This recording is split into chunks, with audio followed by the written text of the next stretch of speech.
Hello అండి, welcome to మావి చిగురు స్టోరీస్. ఈరోజు కథ పువ్వుల కొరడ. ఈ కథ మీకు నచ్చితే లైక్ చేయటం మర్చిపోకండి. మీకు ఎలా అనిపించిందో కామెంట్ చేసి చెప్పండి. ఈ ఛానల్ని కొత్తగా చూసేవారు మరిన్ని మంచి కథల కోసం సబ్స్క్రైబ్ చేసి బెల్ ఐకాన్ ఆన్ చేయండి. అప్పుడు ఏ కొత్త వీడియో పెట్టినా మీ దాకా వస్తుంది. ఇక కథ మొదలు పెడదాం. తుమ్మపాలెం ఊరు అంత పెద్దది కాదు, అలాగని చిన్నది కాదు, మధ్యస్థంగా ఉంటుంది. దాదాపు 350 ఇళ్ళు ఉంటాయి ఆ ఊరిలో. అందులో చాలా తక్కువ సంఖ్యలో కొన్ని జాతుల వారున్నారు. అందులో 6-7 కుటుంబాల వారే ఉన్నారు చాకలి వాళ్ళు.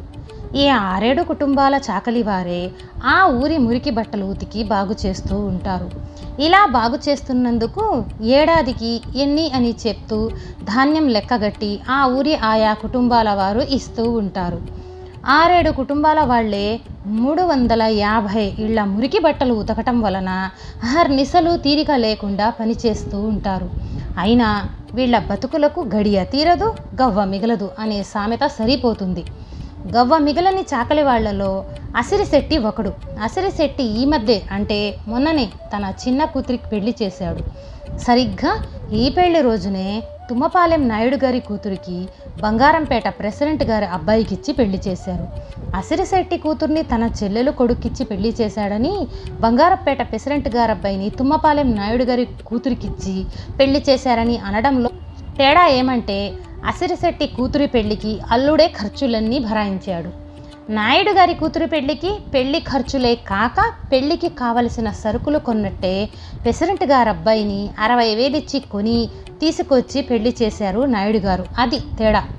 పెళ్లికి ఖర్చు కరమ్మత్తులు తగలని అసిరిశెట్టి కూతురు అత్తారింటికి పయనమవుతుంటే ఏడుపొచ్చిన అసిరిశెట్టికి నాయుడింటి నుండి కబురొచ్చింది. కూతుర్ని పయనం చేయించేసి అసిరిశెట్టి నాయుడు బాబు ఇంటికి వెళ్ళాడు. నాయుడు గారి ఇల్లు ఇంకా పెళ్లి కలతోనే ఉంది. ఇంటి ముందు పెద్ద పెళ్లి పందిరి, దాని కింద మంచాలు, చల్లని నీడల్లో కూర్చున్న సింహాల్లా ఉన్నాయి.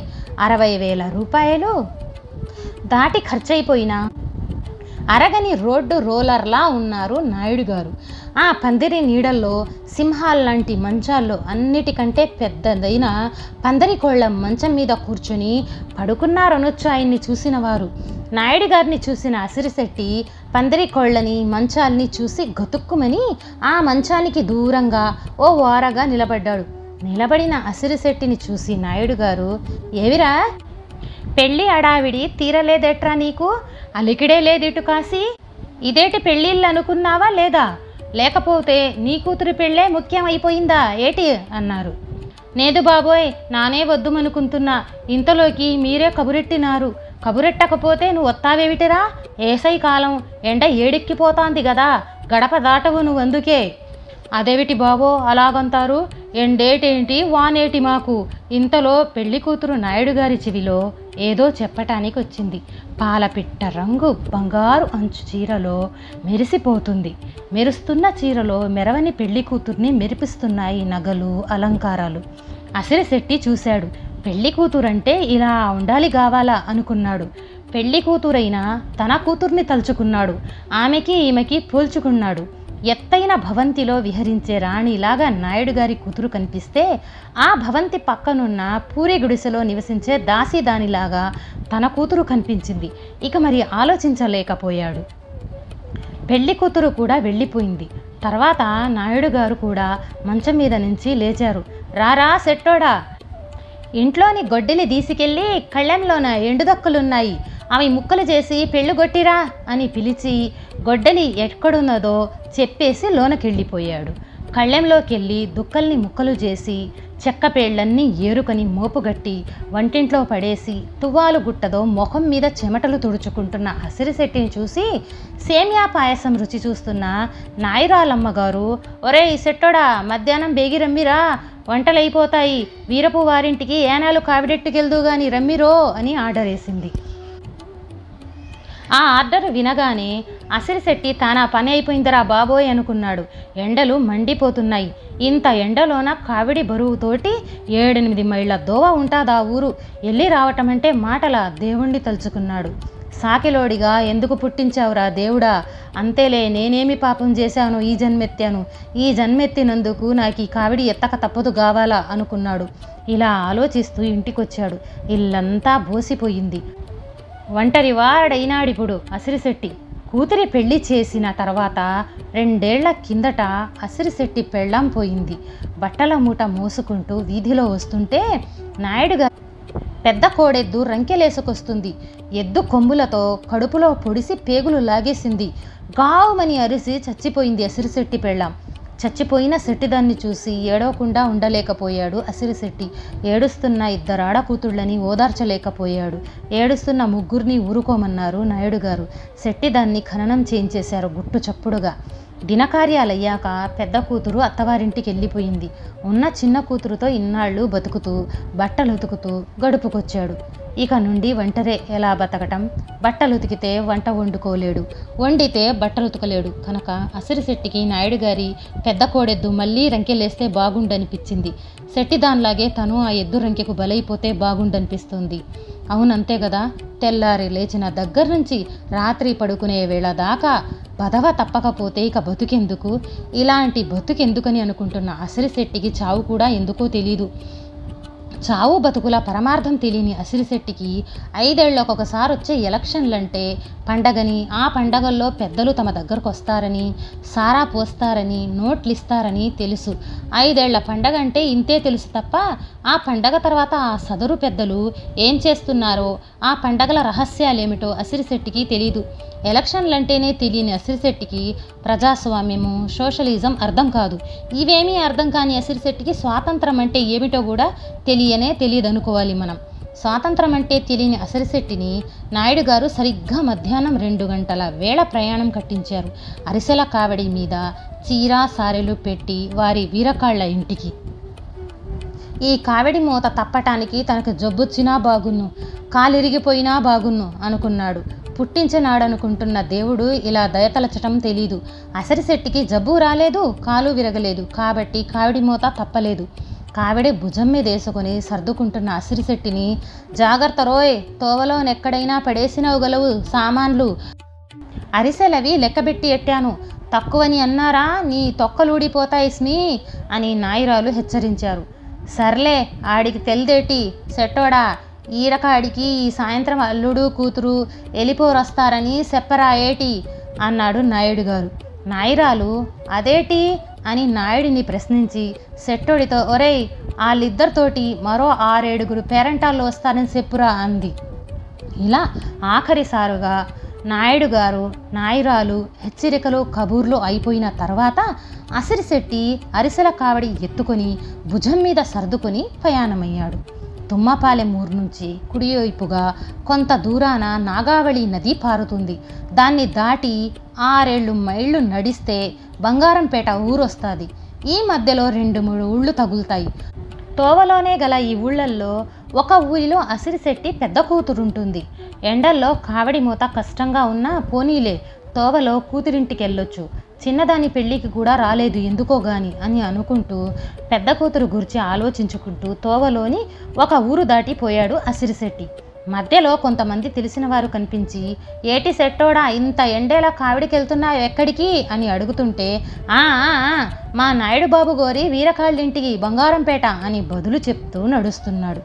దారిలో పెద్ద కూతురింటికి వెళ్ళాలనుకున్నాడే కానీ వెళ్ళిన తర్వాత అక్కడ మనవళ్ళిద్దరూ చూస్తారు కావాలా తాత ఏటి తెచ్చాడో అని.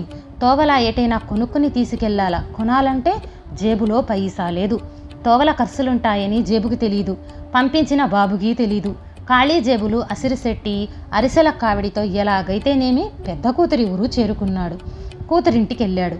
తండ్రిని చూసిన కూతురు పొంగిపోయి ఆనందంతో, ఇదేట్రా నాయనా, ఇంతెండేలా బయలుదేరినావు, ఒక సిటం తానలేకపోయావా అంది దాహానికి చెంబుతో నీళ్ళిస్తూ.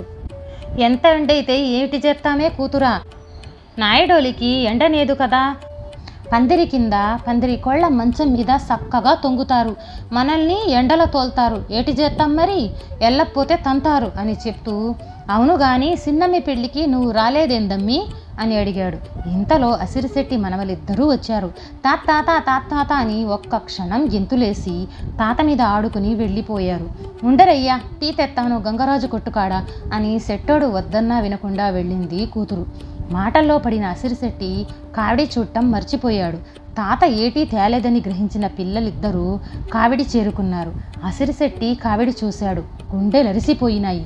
అసిరిశెట్టి పదిలంగా మూసుకొస్తున్న నాయుడు గారి ఆస్తిని ఎవరో దొంగలు దోచుకుని తింటున్నట్టు తుల్లిపడ్డాడు. ఇద్దరు పిల్లలు కావిడి దగ్గర కూర్చొని చెరో 2 పంచదార అరిసెలు తింటున్నారు. నల్లగా చీమిడి కారే ముక్కులతో దిసి మొలలతో ఉన్న ఆ పిల్లలు అరిసెల్ని ఆప్యాయంగా తింటూ పరిసరాల్ని మర్చిపోయారు. అసిరిశెట్టి నోట మాట రాలేదు. నాయరాలి హెచ్చరిక వినిపించింది. గుండెలు దడదడా కొట్టుకున్నాయి. అమ్మో, అయిపోయిద్ది నా పని అనుకున్నాడు. ఇంతలో కూతురొచ్చింది టీతో. అసిరిశెట్టి పిల్లల్ని చూపించాడు. తుల్లిపడ్డాది కూతురు. అమ్మో అమ్మో అమ్మో, ఎదవ గుంటకానల్లారా, ఎంత పని చేసిందాన్రా, అవేమిటి మన తిండి అనుకున్నారా అని అడిగింది. అవి ఎవరి తిండికో ఎవరి కోసమో అనే సంగతి పిల్లలకు ఎలా తెలుస్తుంది? తెలియలే పిల్లల్ని బాధేసి తండ్రికి ఏమవుతుందో అన్న భయంతో పిల్లలు ఏడుపందుకున్నారు. అసిరిశెట్టి మనసులో సంజాయిషి గురించి రిహార్సల్ వేస్తున్నాడు. కూతురు పిల్లల్ని తిడుతూ కొడుతుంది. పిల్లలు ఏడుపు పెంచారు. అప్పుడే రేడియోలో శ్రీలంక స్టేషన్ నుండి పిల్లలు దేవుడు చల్లని వారే, కళ్ళ కపట మెరుగని కరుణామయులే పాట వినిపిస్తుంది. పాట వినే నాథుడు, కరుణించే మహనీయుడు పిల్లలకి అసిరిశెట్టికి కనిపించనే లేదు. కూతురిచ్చిన టీ తాగేశాడు. ఏడుస్తున్న మనవాళ్ళు వదిలేశాడు. కావిడి ఎత్తుకుని బయలుదేరాడు. బంగారంపేట చేరుకుని ప్రెసిడెంట్ గారింటి ముందు కావిడి దించాడు. ప్రెసిడెంట్ గారు వీరపు వారి కావిడి సరంజామా అంతా ఇంట్లో భద్రపరుచుకొని అసిరిశెట్టికి ఖాళీ కావిడి ఇచ్చేశారు. దాంతోపాటుగా 1 రూపాయి కూడా ఇచ్చారు. 1 రూపాయి కావిడి మూసిన అసిరిశెట్టికి ప్రెసిడెంట్ గారు ఇచ్చారు. దాన్ని కూలీ అంటారా, బహుమానం అంటారా? దాన్ని రూపాయే అంటాము ముందు మనము. అది కూలీ కాదు, బహుమానం కాదు. భూస్వామ్య దర్పం, విదిలించిన ఎంగిలి మెతుకు, ఫ్యూడల్ ప్రభు విసిరేసిన చిల్లర నాణ్యం.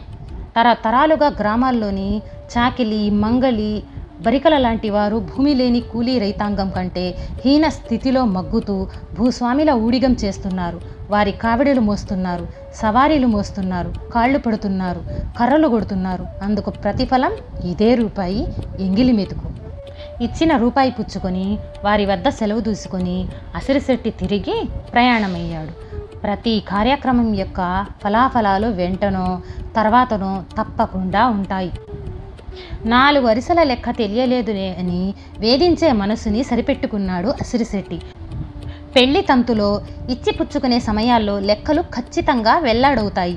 అవేమీ ప్రణాళిక లెక్కలు కావుగా. ఆ రకంగానే 4 అరిసెలు తక్కువయ్యాయనే వెల్లడయింది. వీరపు వారు 4000 తక్కువల వ్యాఖ్యానాలు ప్రారంభించారట. నాయురాలికి తెలిసింది. ఎందుకు తక్కువ వస్తాయి ఎధవా, ఆ సాకలోడి పనే అది అని ఎగిరిపోయింది. నాయుడిని పిలిపించమన్నది. సాకలోడిని పిలిపించి శమడాలు ఊడగొట్టమన్నది. చర్మం ఒలిచి డప్పు గట్టమన్నది. డప్పు గట్టేసి వాయించమన్నది. లేకపోతే బాగోదు చూడండి వీరపోరు మనకి ఎలా వాయించేస్తున్నారు అని నాయుడిని వాయించేసింది. రాజు తలుచుకుంటే దెబ్బలకు కొదవా. నాయుడు తలుచుకున్నాడు. పువ్వుల కొరడా పట్టుకున్నాడు. అంతే. నరాలు జివ్వుమని తెగిపోతున్నాయి అసిరిశెట్టికి. వీపు మీద పడుతున్న కొరడా దెబ్బలు.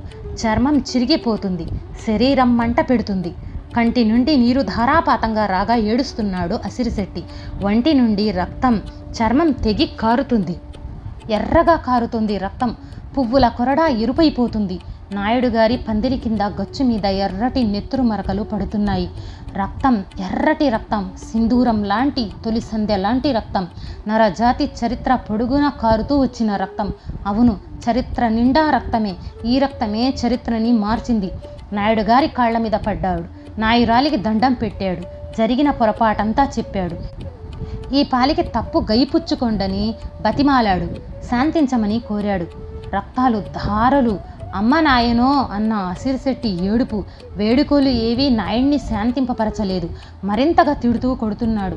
అసిరిశెట్టికి వీపు మండుతుంది. శరీరమంతా అగ్నిలా కాలిపోతుంది. కావిడి వద్ద పిల్లలు నిర్భయంగా తింటున్న దృశ్యం కళ్ళ ముందు కదలాడింది. భయం బెదురు లేని వారి రూపాలు, వారి అమాయక ముఖాలు అసిరిశెట్టిలో కదలిక తెచ్చాయి. అంతే, అసిరిశెట్టి కదిలాడు. నిటారుగా నిప్పులాగా లేచాడు. కొరడా కంటే వేగంగా, కత్తి కంటే పదునుగా, నాయుడు కంటే బలంగా లేచాడు. పువ్వుల కొరడా అసిరిశెట్టి చేతిలో విరిగిపోయింది. ఈ కథ నచ్చితే లైక్, షేర్ చేసి తప్పకుండా సబ్స్క్రైబ్ చేయండి.